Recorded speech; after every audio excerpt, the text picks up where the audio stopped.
And welcome back to UMass Sports Weekly. Now joining me for our, I think it's becoming infamous, I think it's fair to say, and my personal favorite segment, UMass Athletics with JMS, Jesse Mayfield-Sheehan. Now, a lot to cover. I don't know if we have all the time to cover it. We had some squawkers today that didn't let us get to UMass Athletics, but we're going to cover what we can. Start off, we missed last week, first of all, which is kind of big. A lot happened. Yeah. A lot happened. Yeah, We'll get to that, but a lot did happen. To start with hockey, started off the season 0-2, making us a little worried to start off the year. Lost to BU, lost to UML. Two reasonable losses, not tough ones, not expected wins. But we followed that up with sweeping Michigan State, which is always good when you can beat the Big Ten for the Hockey East. What did you see within these games, and what do you see out of this team so far this season? Yeah. Well, like you said, Casey, with those first two losses, not the most disappointing losses, as they were to some pretty tough teams with BU and UMass Lowell, two pretty highly ranked teams at the time that they played them. So not the most disappointing losses. What I saw with the wins against Michigan State was a pretty really strong performances from UMass. Steve Mastlers looked really good and really consistent. He got 31 saves in both games. Didn't give up too many goals. Only gave up 3 goals over those 2 games. And in terms of the offense really came out in both those games. We saw the first line really come out and do what it's always done. In that first game, Brandon Graysell came out and scored 2 goals. He looks to be on pace to become the leading scorer once again. But what the real surprise was in the second game, the second line of Ray Pagozzi, Steven Iacobellis, and Troy Power really came out in that game and provided a lot of offense for that team. You got 2 goals from Iacobellis and Power and 3 assists from Pagozzi. That's a really good thing to see from your second line, particularly when that second line has got 2 freshmen on it. So that second line is showing a lot of promise, and that team showed a lot of good stuff on the power play. 3 power play goals in that game. Impressive. So yeah, they're showing a lot of promise in a lot of different areas in that Michigan State game. It may not have been against a ranked team, it may not have been an upset, but this was a really strong performance for the team. A really great way to turn around after opening with 2 losses, being able to sweep a team like Michigan State, and strong performances all around for the team, and it looks really good going forward. Yeah, 2-2 surprisingly is a pretty good record right now to have in the Hockey East. We've seen some upsets and just stuff we really weren't expecting to happen at the beginning of the year. It was a team like UML coming in ranked number 1, now 1-3. Just stuff we're not really expecting to see. So 2 big wins over Michigan State. Let's hope they continue to progress and Mastlers keep playing the way he's playing. Got to touch on football now. Last week, we lost to Buffalo, but as I mentioned earlier, we also missed our show last week, and therefore didn't get to cover football from 2 weeks ago. Now, would you like to tell our viewers, Jesse, what happened those 2 weeks ago for the football team? Well, 2 weeks ago, they took on Miami of Ohio. Now, you may recall in our last show, I did not have the most positive outlook going into that game. I predicted that they would lose. I really hope nobody took my advice and bet against UMass, because UMass came out and defeated Miami of Ohio 17-10 to get their first win of the season. So hopefully I didn't cost anyone any money with that game. If so, I'm sorry. But no, it was definitely a positive for UMass getting that first win. It's definitely a big sigh of relief for the team, I think, because now they don't have the burden of, oh my gosh, are we going to end the season winless? Yep. But what I saw was, I think you see the potential of the offense when the potential of the team when the offense actually steps up. Against a weaker defensive team like Miami of Ohio, because we've always said the defense looks strong early on in the game, but when the offense doesn't provide for them, the wheels sort of come off and they end up giving up a lot of points. But in this game, the offense stepped up. It had some particularly long drives for them and put up a couple of scores for them, and that really gave some energy to the defense. It gave them some momentum to them, and you could really tell in the game when the team would put up a score, all of a sudden the defense would come out with a lot of momentum. They might get a sack or 2 on the next ensuing drive, and it really just showed, particularly on the scoreboard, only 10 points given up to Miami of Ohio. Granted, Miami of Ohio is not the strongest offensive team, but they could have put up more points. They could have easily, given up some more points had there not been as strong a performance, had they not forced so many turnovers on the team, had they not, produced the performance that they produced. It was a really good put out by the UMass defense on that game, and really shows what the potential they have if their offense shows up. Unfortunately, against Buffalo, that did not happen. The team did not score a single touchdown. The offense gave up a safety. It really just was more of what we've seen towards the rest of the season.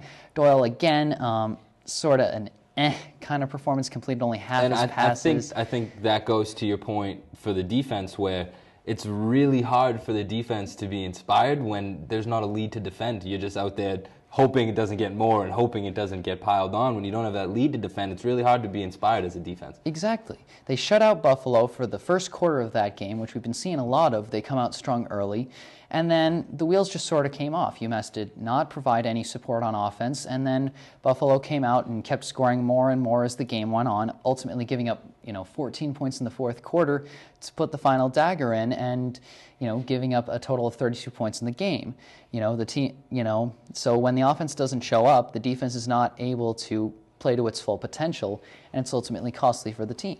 Now, looking forward to this week, the optimism is back up there. I don't know where yours stands because, as you said, with Miami of Ohio, you didn't have the best outlook, and look what happened. But once again, Vegas is on our side.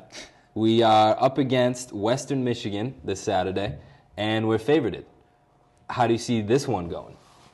Well, Casey, I'd like to think I've learned my lesson from the Miami of Ohio game.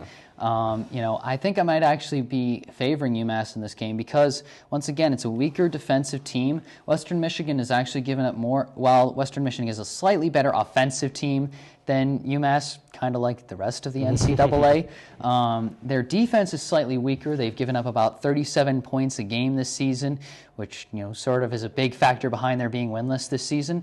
And I think when UMass takes on a defense that has struggled this much this season, they have a chance to put together more substantial drives. Put a couple of scores on the board, give the defense a little more time to rest and a little more of something to fight behind, a little more of a score to defend. And I think we'll be able to see a much better performance on the defense.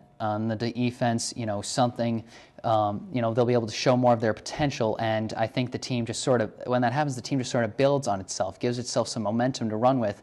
When that happens, the football actually has the potential to win, and I think it can in this game. Jesse, if we pick up the loss after you predict a win, and we had just picked up the win after you predict a loss, this whole football segment might get cut out. We might stop the predictions. We might get you out of here. We're going to have to get somebody else if that happens. Because then people are going to start losing money on Vegas, and it's just going to spiral downward and get really bad for some people. And we don't know if we want that to happen here. Just to wrap up, want to get over touch on the field hockey team real quick with their performance over the weekend. Swept. And in that period, they outscored their opponent 16-2. What did you see in this ridiculous performance? Well, first, just because we're covering some of the stuff we missed in the past week. In the week before this past weekend, the weekend before, while UMass football was getting its first win, on that same day, UMass was defeating their first conference opponent, St. Louis, by a score of 11-0. For the most goals in a game since 1979. So UMass has kind of been running over its conference opponents since the start of conference play. So far, they've scored a total of 27 goals in the 3 games. So they're averaging about 9 goals per game since they started conference play. What this says to me is that UMass is in the wrong conference.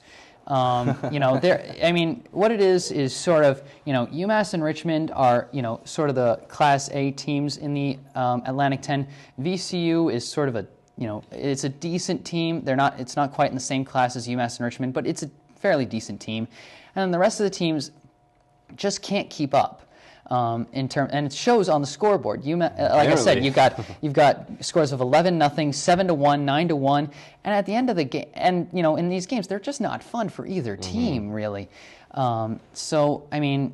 UMass is looking for a team to move up a conference, field hockey really, is a team that deserves to be moved up a conference, because by the time they get to the NCAA tournament, they've been facing all these teams they've just been destroying, and they're not quite prepared to face some of the top teams that they face in NCAA play.